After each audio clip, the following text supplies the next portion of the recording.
الحمد لله نحمده ونستعينه ونستغفره ونؤمن به ونتوكل عليه ونعوذ بالله من شرور أنفسنا ومن سيئات أعمالنا من يهده الله فلا مضل له ومن يضلل فلا هادي له ونشهد أن لا إله إلا الله وحده لا شريك له ونشهد أن سيدنا ونبينا وشفيعنا وحبيبنا ومولانا محمدا عبده ورسوله أما بعد فأعوذ بالله من الشيطان الرجيم بسم الله الرحمن الرحيم يا أيها الذين آمنوا لا تتخذوا بطانة من دونكم لا يألونكم خبالا ودوا ما عنتم قد بدت البغضاء من أفواههم وما تخفي صدورهم أكبر قد بينا لكم الآيات إن كنتم تعقلون ها أنتم أولئك تحبونهم ولا يحبونكم وتؤمنون بالكتاب كله وإذا لقوكم قالوا آمنا وإذا خلوا عضوا عليكم الأنامل من الغيظ قل موتوا بغيظكم إن الله عليم بذات الصدور إن تمسسكم حسنة تسؤهم وإن تصبكم سيئة يفرحوا بها وإن تصبروا وتتقوا لا يضركم كيدهم شيئا إن الله بما يعملون محيط وقال النبي صلى الله عليه وسلم الرجل على دين خليله فلينظر من يخالل صدق الله العظيم وصدق رسوله النبي الكريم ونحن على ذلك لمن الشاهدين والشاكرين والحمد لله رب العالمين. محترم بزرگوں، دینی اسلامی بھائیوں، اللہ کے رسول صلی اللہ علیہ وسلم جو دین لے کر آئے ہیں وہ دین حق ہے، ہدایت کاملہ ہے، اور یہ دین ایسا دین ہے، ایسا حق ہے کہ جو تمام ادیان باطلہ پر غلبے کے لیے اللہ نے اپنے رسول کے ذریعے بھیجا ہے. والذی ارسل رسولہ بالہدى ودین الحق لیظہرہ علی الدین کلہ ولو کرہ المشرکون. وہ اللہ جس نے اپنے رسول کو، اپنے پیغمبر کو ہدایت دے کر اور حق والا دین دے کر بھیجا ہے، مبعوث فرمایا ہے لیظہرہ علی الدین کلہ، تاکہ تمام ادیان باطلہ پر اس کو غالب کر دے. ولو کرہ المشرکون، اگرچہ مشرکین کے لیے کتنا ہی سوہان روح ہو، کتنا ہی تکلیف دہ ہو، کتنا ہی ناپسندیدہ ہو، کتنا ہی ان کے دل پر گراں گزرے، ہر حال میں اللہ تعالیٰ اس دین کو غالب کرے گا. اللہ تعالیٰ نے اپنے نبی کے ذریعے دین کے بنیادی احکام کے ساتھ ان کے اجزاء کو بھی بیان فرما دیا. اللہ تعالیٰ نے کلام مجید کے اندر ہر شعبے کا ذکر کیا اور اپنے نبی سے کہا انا انزلنا الیک الذکر لتبین للناس، ہم نے آپ کی طرف یہ ذکر نازل کیا ہے، اتارا ہے.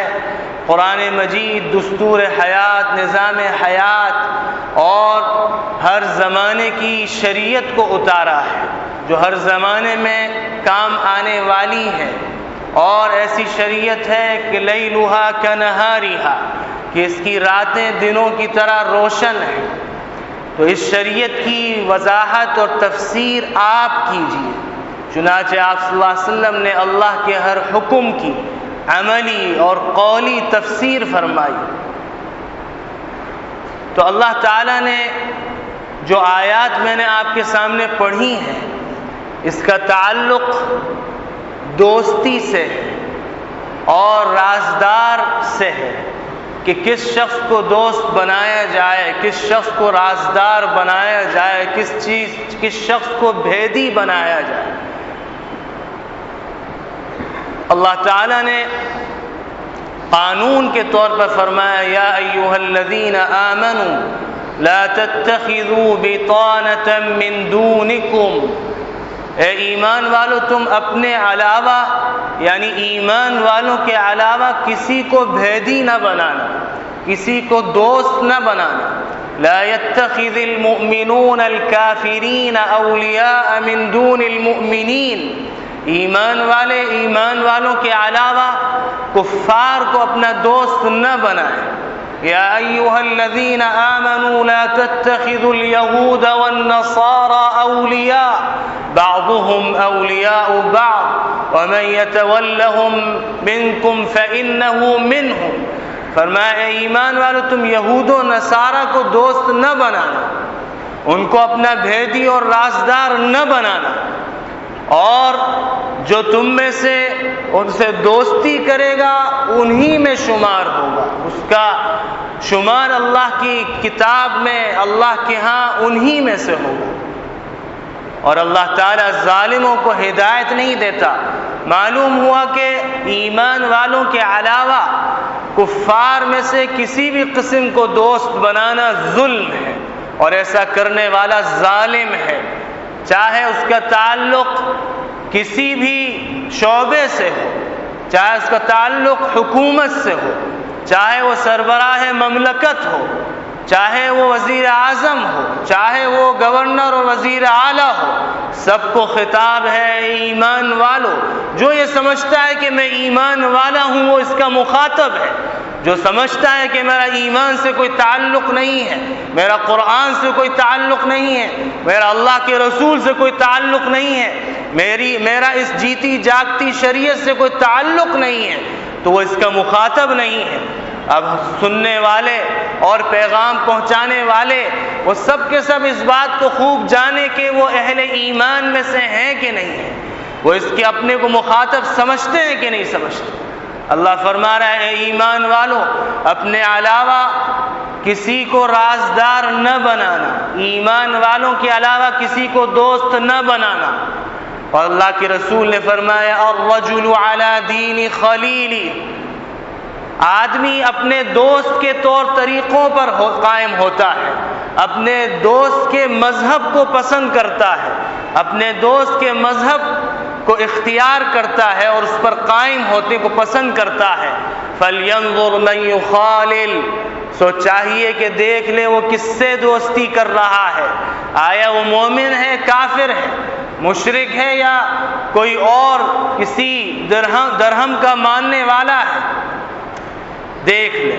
فرمایا کہ یہ جو اہل کفر ہیں، یہود و نصارہ ہیں، جن کا منافقانہ رویہ رہا ہے، یہ لوگ لا یعلونکم خبالا، ذرہ برابر کمی نہیں کرتے خرابی کرنے میں، یعنی آپ کے معاملات میں، آپ کی معاشرت میں، آپ کی معیشت میں، آپ کے رہن سہن میں، آپ کی تمام چیزوں میں، آپ کے دین میں خرابی کرنے میں ذرہ برابر کمی نہیں کرتے۔ یہ ان کی خبیث خصلت ہے۔ وَدُّوا مَا عَنِتُّمْ، اور دوسری خصلت یہ ہے کہ تمہیں جو مشقت پہنچتی ہے اس پہ خوشیاں مناتے ہیں، دلی طور پہ خوش ہوتے ہیں۔ فرمایا قَدْ بَدَتِ الْبَغْضَاءُ مِنْ أَفْوَاهِهِمْ، یہ تو ان کی منہ شگافیاں ہیں، منہ کی بکواسات ہیں، یہ منہ سے ان کے بغض نکل رہا ہے۔ وَمَا تُخْفِي صُدُورُهُمْ أَكْبَرُ، اللہ فرما رہا ہے اللہ انہ علیم بذات الصدور، اللہ دلوں کے بھیدوں سے واقف ہے۔ انہ علیم خبیر، باریک باتوں کو وہ جانتا ہے، باریک باتوں سے وہ باخبر ہے، دلوں کے بھیدوں سے وہ واقف ہے۔ فرماتا ہے وما تخفی صدورہم اکبر، جو ان کے دلوں میں اسلام اور اہل اسلام کے خلاف بغض بھرا ہوا ہے، یہ ان کی بکواسات سے کہیں بڑھ کر ہے جو انہوں نے چھپا رکھا، ان کے دلوں نے چھپا رکھا۔ قد بینا لکم الآیات، ہم تمہارے سامنے تمام واضح کر کے آیات کو بیان کر چکے ہیں، کر رہے ہیں اور کر دی ہیں۔ ان کنتم تعقلون، اگر تمہارے عقل ہے تو ان کو سمجھو۔ اور تیسری ان کی خبیث خصلت، ہا انتم اولائی تحبونہم، یہ وہ لوگ ہیں جن سے تم محبت کرتے ہو، یہ وہ لوگ ہیں جن کے تم ڈریس کو اپناتے ہو، یہ وہ لوگ ہیں جن کی شکل و صورت اپنا کے چہرے کو شیشے میں دیکھ کے فخر کرتے ہو، یہ وہ لوگ ہیں جن کی معیشت اور معاشرت کو اپنا کے تم خوش ہوتے ہو، یہ وہ لوگ ہیں جن کی معاشرت سے تم محبت کرتے ہو، جن کے چال چلن سے تم محبت کرتے ہو، جن کی پکچرز کو تم پسند کرتے ہو، یہ سب چیزیں اس میں شامل ہیں۔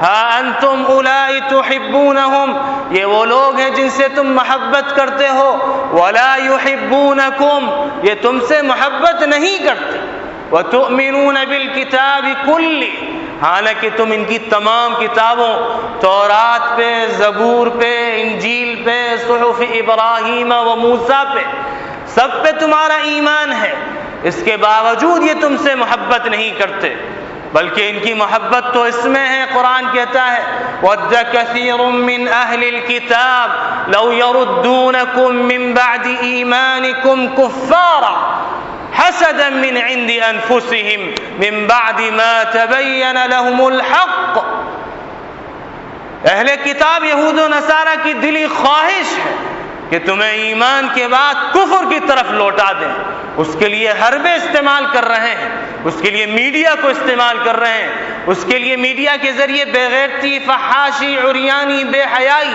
کو عام کر رہے ہیں۔ ان الذین یحبون ان تشیع الفاحشہ کا نمونہ ہے، ایمان والوں کے درمیان بے غیرتی اور منکرات کو عام کر رہے ہیں الیکٹرانک میڈیا کے ذریعے سے، اور ان کے ایمان کے ڈاکو بنے ہوئے ہیں۔ فرمایا یہ قرآن کہہ رہا ہے کہ اہل کتاب دلی تمنا رکھتے ہیں، دلی خواہش رکھتے ہیں اور دلی طور پہ اس پہ خوش ہوتے ہیں کہ تمہیں کافر بنا کے دوبارہ ایمان کے بعد کفر میں لوٹا دیں۔ اور وجہ کیا ہے؟ حسدا من عند انفسہم، ان کے دلوں کا یہ بغض ہے، ایمان اور اہل ایمان سے حسد ہے۔ کب ہوا یہ حسد؟ من بعد ما تبین لهم الحق، یہود کہتے تھے کہ نبی آنے والا ہے جو ہماری کتاب کی تصدیق کرے گا، لیکن انہیں یہ معلوم نہیں تھا کہ کتاب کی تصدیق کرے گا، شریعت کی تصدیق نہیں کرے گا۔ شریعت جو ہوگی وہ قرآن کی شریعت ہوگی جو آخری شریعت ہے۔ جب انہوں نے یہ دیکھا تو انہوں نے حسد شروع کر دیا، پروپیگنڈے شروع کر دیے اسلام اور اہل اسلام کے خلاف، اور وہی بغض آج تک ان کے آباء و اجداد کا، ان کی نسلوں میں چلا آ رہا ہے، ان سپولوں میں چلا آ رہا ہے سانپوں کا بغض اور حسد اور زہر، اور اسلام کے خلاف بکواسات اور خبائث ان کے منہ سے نکل رہے ہیں میڈیا کے ذریعے سے، اور پھر کبھی کبھی یہ مختلف اپنی پلاننگ کرتے ہیں اور مختلف انداز سے مسلمانوں کے ایمان کے ڈاکو ہیں کی ڈکیتی کرتے ہیں، اور کبھی الیکٹرانک میڈیا کے ذریعے سے، کبھی عالم جاہل آن لائن کے ذریعے سے، جہلا کو بٹھایا ہے، اپنے زن خرید غلاموں کو بٹھایا ہے جو ایمان کے اچکے ہیں، جو ایمان اسلام میں اور مسلمانوں کی کتاب کے اندر شک پیدا کر رہے ہیں، اور مسلمانوں کے نوجوانوں کے ایمان کو علوم کے نام پر اچک رہے ہیں۔ میرے عزیز دوستو بزرگوں، یہ اللہ تعالیٰ بیان کر رہا ہے، اور پھر یہی نہیں، ان کی چوتھی خباثت یہ ہے وَإِذَا لَقُوكُمْ قَالُوا آمَنَّا، آپ کا ایمان ہے کہ ان سے بغض رکھیں۔ یہ قرآن کا ترجمہ نہیں، میں آپ سے کہہ رہا ہوں، اپنے سے کہہ رہا ہوں۔ اہل یہود و نصارہ سے بغض رکھنا ایمان کا جز ہے۔ یہ ایسے خبیث الباطن ہیں جو مسلمانوں کے اوپر مختلف انداز سے حملے کرتے ہیں، ان کا بغض اس سے اندازہ لگا لیجئے. کہتے ہیں کونوا ہودا او نصارا تہتدوا، یہودی بن جاؤ، نصرانی بن جاؤ، ہدایت پا جاؤ گے. یہ سب بکواس ہے قرآن، یہ سب بکواس ہے اللہ کے رسول کی احادیث، نعوذ باللہ.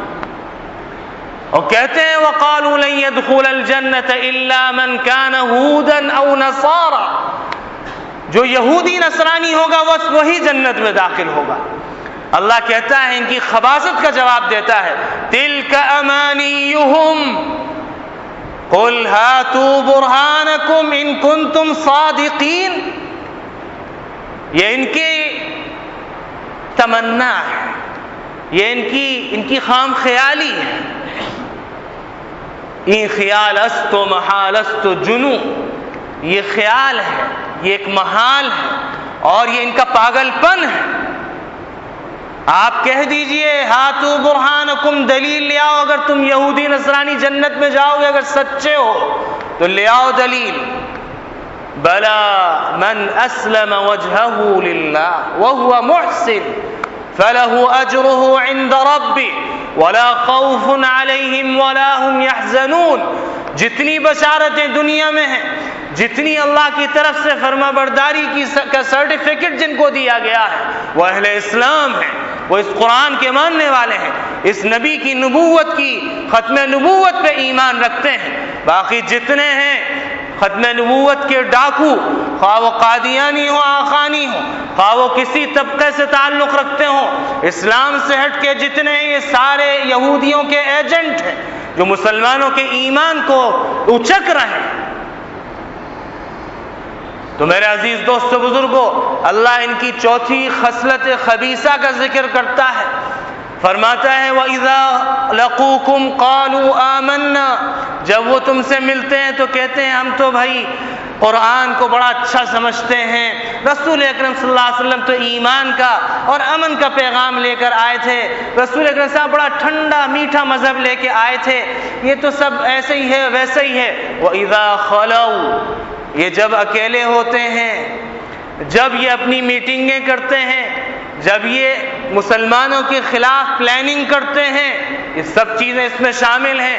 عضوا علیکم الانامل من الغیظ، اللہ فرماتا ہے غصے سے مسلمانوں کے خلاف انگلیاں چبا ڈالتے ہیں. ان کا بس نہیں چلتا کہ مسلمانوں کے چیتھڑے اڑا دیں، ان کا بس نہیں چلتا مسلمانوں کے اندر فرقے واریت کو عام کر دیں، ان کا بس نہیں چلتا مسلمانوں کو کس طریقے سے گاجر مولی کی طرح کاٹیں.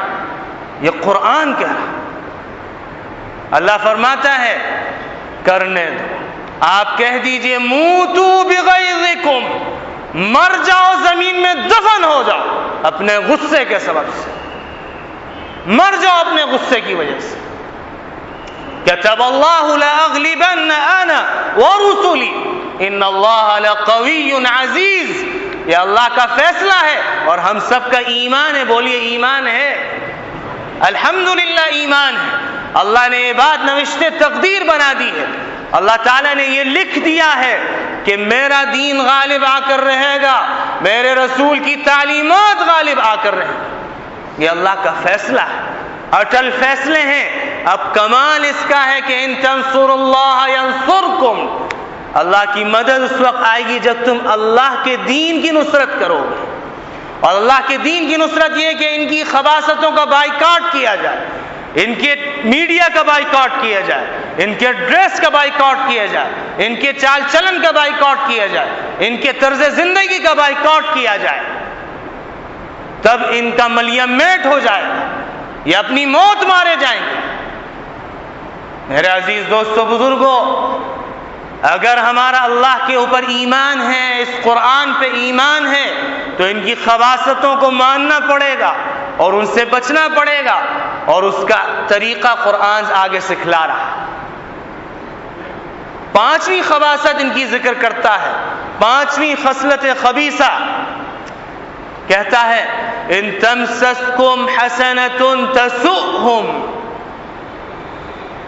قرآن کہہ رہا ہے جب تمہیں کوئی اچھائی پہنچتی ہے تو ان کو بہت تکلیف ہوتی ہے. جب تم ایٹمی طاقت بن جاتے ہو، جب تم قرآن کی اس آیت وَأَعِدُّوا لَهُم مَّا اسْتَطَعْتُم مِّن قُوَّةٍ اپنی طاقت کو اکٹھا کرو، آگے فرمایا تُرْهِبُونَ بِهِ عَدُوَّ اللَّهِ وَعَدُوَّكُمْ، اس طاقت کے ذریعے اپنے اور اللہ کے دشمن کو ڈراؤ۔ تو جب ہم اپنی طاقت اکٹھی کرنے لگتے ہیں، ہم ایٹمی طاقت بن گئے، الحمدللہ ثم الحمدللہ۔ اللہ تعالیٰ اس ایٹمی طاقت کی حفاظت فرمائے، اللہ تعالیٰ اس ایٹمی طاقت کی حفاظت ہم مسلمانوں سے لے، اور ان لوگوں سے، ان فوجیوں، ان جرنیلوں سے لے کہ جن کے دل میں ایمانی حمیت ہے، ایمانی چنگاری ہے، اور جو ملک کے بھی خیر خواہ ہیں، جو اسلام کا بھی درد رکھتے ہیں، اور جو اس آیت پر عمل کرنا چاہتے ہیں کہ اگر تم اللہ کی مدد کرو گے، یعنی اللہ کے دین کی مدد کرو گے، تو اللہ کی نصرت اترنا شروع ہو جائے۔ تو اللہ کے دین کی مدد یہ بھی ہے کہ ہم اپنی طاقت کی حفاظت کریں، کیونکہ قرآن نے اس کا حکم دیا ہے۔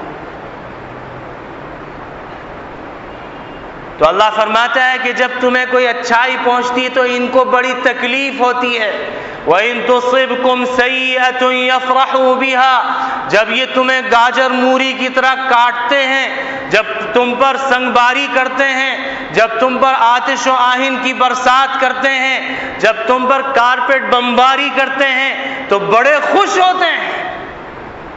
یہ سب اس کے اندر ہے، علماء سے پوچھئے جا کے۔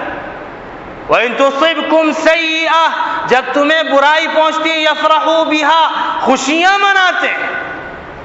کیسی خبیث خصلت ہے ان کے اندر، جو اللہ کے رسول کے ماننے والوں کو کاٹتے ہیں، کہ جن کے بارے میں اللہ نے کہا کہ من احیاها فکأنما احیا الناس جمیعا، جس نے ایک نفس کو زندہ رکھا اس نے تمام انسانیت کو زندہ رکھا، اس کے خلاف کر کے خوش ہوتے ہیں۔ لیکن یہ سب کچھ تو ہے، ہمیں کیا کرنا ہے اس کا علاج اللہ بتلا رہا ہے، ان کی خباثتوں سے بچنے کا اللہ علاج بتلا رہا ہے۔ اللہ فرماتا ہے وَإِن تَصْبِرُوا، ایک علاج، اگر تم دین پہ ڈٹے رہے، دین پہ جمے رہے، اللہ کی شریعت پہ ڈٹے رہے، اللہ کے رسول کی تعلیمات کو اپنائے رکھا، اور اگر تم معصیتوں سے، گناہوں سے، منکرات سے اور فحاشی سے غیروں کے طریقوں کے اپنانے سے رکے رہے، اور مصیبت کے وقت شریعت کے دائرے میں رہتے ہوئے اس مصیبت کا مقابلہ کرتے رہے۔ یہ نہیں ہے کہ آپ پر کوئی مصیبت آئی، آپ کے علاقے میں کوئی قتیل پایا گیا، مقتول پایا گیا، اب آپ ہاتھ پہ ہاتھ دھرے بیٹھے کہ ہم کیا کریں، اگر ہم محلے والے کھڑے ہو گئے تو ہم سب کو بھون نہ دیا جائے، ہماری یہ سوچ ہو۔ ورنہ ایک وقت یہ تھا کہ ایک یہودی خبیث نے نبی کریم صلی اللہ علیہ وسلم کے زمانے میں مدینہ طیبہ کے اندر ایک مسلمان عورت بوجہ مجبوری گھر سے نکلی خریداری کے لیے، تو اس کے دوپٹے کو کیل میں اٹکا دیا۔ جب واپس جانے لگی تو کیل سے وہ دوپٹہ گرا، اس پر ٹھٹے مارنے لگا وہ کمبخت، تو اللہ کے رسول صلی اللہ علیہ وسلم کے ایک صحابی نے اس کی گردن اڑا دی۔ یہ تھا مسلمان کی عزت سے کھیلنے کا نتیجہ۔ اور آج یہ ہے کہ اگر ایک مسلمان کٹتا ہے تو کٹے، اس محلے کا معاملہ ہے، مسلمان مرتا ہے تو مرے، اس علاقے کا معاملہ ہے۔ ہم اور آپ کیا فرشتہ صفت ہے کہ اس کے خلاف آواز نہیں اٹھاتے؟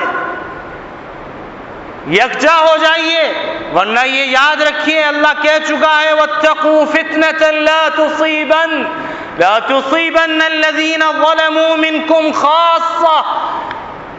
اللہ کی آزمائشیں صرف ظالموں کے ساتھ نہیں ہیں، ظالموں کی پکڑ نہیں کریں گی، ان کے ساتھ خاص نہیں ہے، ہر ایرا غیرا، ہر کس و ناکس پکڑا جائے گا۔ اس سے ڈرو، بچو۔ اس سے بچنے کا طریقہ یہی ہے کہ صبر کے معنی کو سمجھو۔ صبر کا مطلب یہ نہیں ہے کسی نے ایک گال پہ تھپڑ مارا تو دوسرا گال آگے کر دیا جائے۔ یہ کس نے صبر کا مفہوم بیان کیا؟ یہ اللہ کا مفہوم نہیں ہے۔ یہ اللہ کے رسول کا مفہوم نہیں. اللہ کے رسول کا مفہوم یہ تھا کہ صبر یہ ہے کہ جب تمہاری طاقت ہو تو اس کا اس حساب سے مقابلہ کرو. صبر یہ ہے کہ مقتول تمہارے علاقے میں پایا جائے تو تم ایسی بھرپور طاقت کا استعمال کرو، تھانے والوں کو مجبور کرو اور حکومت کو مجبور کرو. وَلَكُمْ فِي الْقِصَاصِ حَيَاةٌ يَا أُولِي الْأَلْبَابِ لَعَلَّكُمْ تَتَّقُونَ. قرآن کا فیصلہ ہے تمہارے لیے مقتول کے بدلے میں اللہ نے زندگی رکھی ہے. اس قاتل کو سر عام لٹکا دیا جائے، اس کی تکہ بوٹی کر دی جائے، آئندہ کسی کو جرأت نہ ہو. قرآن تو یہ حکم دے رہا ہے. قرآن صبر کا یہ مفہوم بیان کر رہا ہے. وَكَتَبْنَا عَلَيْهِمْ فِيهَا أَنَّ النَّفْسَ بِالنَّفْسِ، نفس کے بدلے میں نفس ہے. وَالْعَيْنَ بِالْعَيْنِ، آنکھ کے بدلے میں آنکھ ہے. وَالْأَنْفَ بِالْأَنْفِ، ناک کے بدلے میں ناک ہے. وَالْأُذُنَ بِالْأُذُنِ، کان کے بدلے میں کان ہے. وَالْجُرُوحَ قِصَاص، اور جو جس طرح کا زخم ہے اس کے بدلے، اس کا بدلہ لیا جائے گا. یا ایھا الذین آمنوا کتب علیکم القصاص فی القتلى الحر بالحر والعبد بالعبد والانثى بالانثى. ایمان والو، تم پر بدلہ فرض کیا گیا ہے. آزاد کے بدلے میں آزاد، غلام کے بدلے میں غلام، عورت کے بدلے میں عورت. یہ ہے صبر کا مفہوم. ہم نے پتہ نہیں کہاں سے صبر کا مفہوم گڑھ لیا. لہٰذا میرے عزیز دوستو بزرگوں، اس کو آپ سنیں اور آگے تک پہنچائیں، ورنہ کل ہماری پکڑ ہوگی قرآن کو بگاڑنے کی وجہ سے، قرآن کے مفہوم کو بگاڑنے کی وجہ سے. یہ ایک ہے. اگر ان کی سازشوں سے بچنا ہے تو صبر کے تینوں مفہوموں کو اپنانا ہوگا. الصبر علی الطاعہ، اللہ رسول کی فرما برداری کرنی ہوگی، اس پر ڈٹنا ہوگا. غیروں کے طریقوں کو چھوڑنا ہوگا، غیروں کے لباس اور ان کی معیشت کو ترک کرنا ہوگا، ان کے رنگ ڈھنگ کو چھوڑنا پڑے گا، ان کی بے غیرتی بے حیائی سے کنارہ کشی اختیار کرنی پڑے گی. ایک اور الصبر عن المعصیہ، جتنی بھی نافرمانیاں ہیں ان سے باز آنا پڑے گا، تب اللہ کی مدد آئے گی، ورنہ نہیں آئے گی. حقوق کو ادا کرنا پڑے گا، چاہے حقوق اللہ ہو یا حقوق العباد ہو، تمام حقوقوں کو دینا پڑے گا. بندوں کے حق کو ادا کرنا ہوگا، ورنہ معافی مانگنی ہوگی مرنے سے پہلے. اور نمبر 3 الصبر علی المصیبہ، مصیبت پہ صبر کرنا. یہ نہیں ہے صبر کے بیٹھ جانا ہاتھ پہ ہاتھ دھرے. وہی مفہوم ہے جو قرآن نے بیان کیا ہے، بدلہ. جب شریعت نہ ہو تو حکومت وقت کو مجبور کیا جائے بدلے پر، اور ایسے حربے استعمال کیے جائیں، ایسا لاہ عمل اختیار کیا جائے کہ حکومت مجبور ہو. اللہ فرماتا ہے یہ. نمبر 2 علاج ان کی خباثتوں، یہودیوں کی خباثتوں سے بچنے کا علاج. وَتَتَّقُوا، اللہ کا لحاظ پیدا کرنا ہوگا، اللہ کا ڈر پیدا کرنا ہوگا. اتق اللہ حیث ما کنت، خلوت میں جلوت میں اللہ کا لحاظ، اللہ کا ڈر پیدا کرنا ہوگا. خلوت میں بھی گناہ سے بچنا ہوگا، جلوت میں بھی گناہ سے بچنا ہوگا. یہ ہے وَتَتَّقُوا، اور اللہ کی شریعت پہ عمل کرنا ہوگا. پھر اللہ فرماتا ہے ان اللہ بما یعملون محیط. یہ جو بدعمالیاں کر رہے ہیں، یہ جو سازشیں کر رہے ہیں، یہ جو خباثتیں کر رہے ہیں، اللہ تعالیٰ نے ان کا گھیرا تنگ کیا ہوا ہے. وَلَا تَحْسَبَنَّ اللَّهَ غَافِلًا عَمَّا يَعْمَلُ الظَّالِمُونَ. آپ ظالموں کے کرتوتوں سے اللہ کو غافل گمان نہ کریں. انما يؤخرهم ليوم تشخص فيه الابصار. اللہ تعالیٰ تو اس دن کے لیے مہلت دے رہا ہے کہ جس دن آنکھیں پتھرا جائیں گی، آنکھیں پتھر کی طرح ہو جائیں گی، انسان ششدر ہوگا، پریشان ہوگا۔ اسی طرح فرمایا وَلَا يَحْسَبَنَّ الَّذِينَ كَفَرُوا أَنَّمَا نُمْلِي لَهُمْ خَيْرٌ لِأَنفُسِهِمْ، یہ جو کفار کو اور یہود و نصارہ کو ہم ڈھیل دے رہے ہیں، یہ ڈھیل ان کے لیے بہتر ہے، یہ گمان نہ کریں وہ کفار۔ إِنَّمَا نُمْلِي لَهُمْ لِيَزْدَادُوا إِثْمًا، ہم تو مہلت اس لیے دے رہے ہیں تاکہ گناہوں میں اور بڑھ جائیں، سرکشی میں آگے نکل جائیں، پھر ہوگا ہم ان کی لگام کو ایسا کھینچیں گے کہ یاد رکھے گی ان کی نسل۔ وَلَهُمْ عَذَابٌ مُّهِينٌ، اور ان کے لیے دردناک عذاب ہوگا۔ اور پھر ان سازشوں سے بچنے کے لیے جس کے خلاف اس وقت یہود و نصارہ بڑی سازش کر رہے ہیں، وہ ہے جہاد فی سبیل اللہ، چاہے وہ جہاد بالسلاح ہو، اسلحے کے ذریعے سے جہاد ہو، چاہے وہ جہاد باللسان ہو، تقریروں کے ذریعے سے اور زبان کے ذریعے سے جہاد ہو، چاہے وہ جہاد بالقلم ہو، عمدہ مضامین کے ذریعے سے امت کو جھنجھوڑا جائے، ان تمام جہادوں کی ضرورت ہے۔ اس وقت پرنٹ میڈیا کی بھی ضرورت ہے، اس وقت الیکٹرانک میڈیا کی بھی ضرورت ہے کہ اس ہتھیار کو اس طریقے سے استعمال کیا جائے کہ جو شکوک و شبہات دین اور قرآن اور رسول اکرم صلی اللہ علیہ وسلم کے خلاف پیدا کیے جا رہے ہیں، ان کا ڈٹ کے ان کے ذریعے مقابلہ ہو۔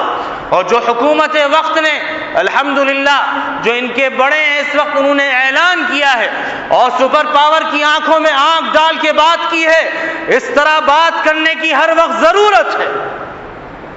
قرآن نے جب کہا ہے ترہبون بہ عدو اللہ، اللہ اور اپنے دشمنوں کو ڈراؤ، تو معلوم ہوا کہ یہ ڈریں گے، اس آیت سے معلوم ہوتا ہے یہ ڈریں گے۔ حکومت وقت پریشان نہ ہو، یہ علماء، یہ صلحاء اور یہ تمام مدارس اور مساجد کے اہلکار اور یہ تمام تبلیغی جماعت کے مبلغین آپ کے ساتھ ہیں، آپ کے قدم بقدم ہیں، اس فوج کے ساتھ ہیں اگر یہ حق پہ چلتے ہیں۔ بولیے آپ ساتھ دیں گے انشاءاللہ؟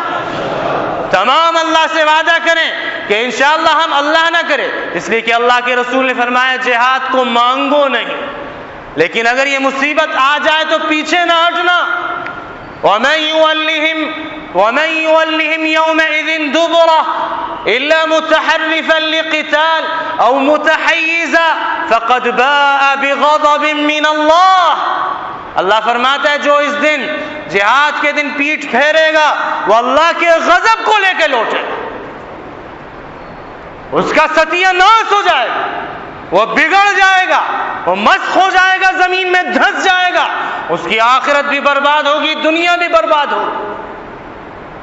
لہٰذا میرے عزیز دوستو بزرگوں، یہ قرآن کا حکم ہے جہاد فی سبیل اللہ۔ اس جہاد فی سبیل اللہ کو دہشت گردی کا نام دیا جا رہا ہے، ایکسٹریمزم کا نام دیا جا رہا ہے، اس کو شدت پسندی کا نام دیا جا رہا ہے، اور مسلمانوں کو اس عظیم حکم سے روکنے کی تدبیریں اور سازشیں یہ یہود و نصارہ کا۔ کیا یہ جامعۃ الازہر کے اندر نہیں ہوا کہ جہادی آیات کو قرآن سے نکالنے کی سازشیں تیار کی گئیں؟ اور کیا یہ گزشتہ حکومتوں میں نہیں ہوا کہ کوشش کی جاتی رہی کہ مسلمانوں کی جو اسلامی نصاب ہے اسکولوں میں اس سے جہاد کو، غزوات کو نکال دیا جائے؟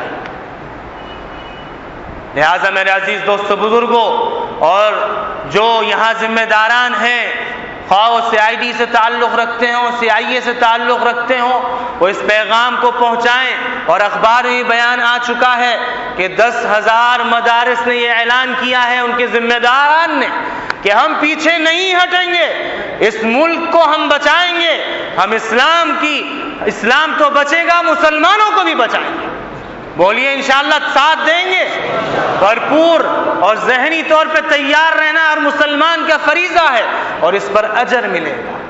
اللہ تعالی ہم سب کو اور آپ سب کو عمل کی توفیق نصیب فرمائے، اور اب تک ہم سے جو کوتاہیاں ہوئی ہیں ان سے درگزر کا معاملہ فرمائے، اور ہمیں بھرپور طریقے سے یہود و نصارہ کی سازشوں کو پڑھنے کی، سمجھنے کی اور ان سے چوکنا رہنے کی، اور جو طریقہ قرآن نے ہمیں بتلایا ان سے چوکنا اور بچنے کا، رہنے کا، وہ اس طریقے کو ہمیں اپنانے کی توفیق عطا فرمائے۔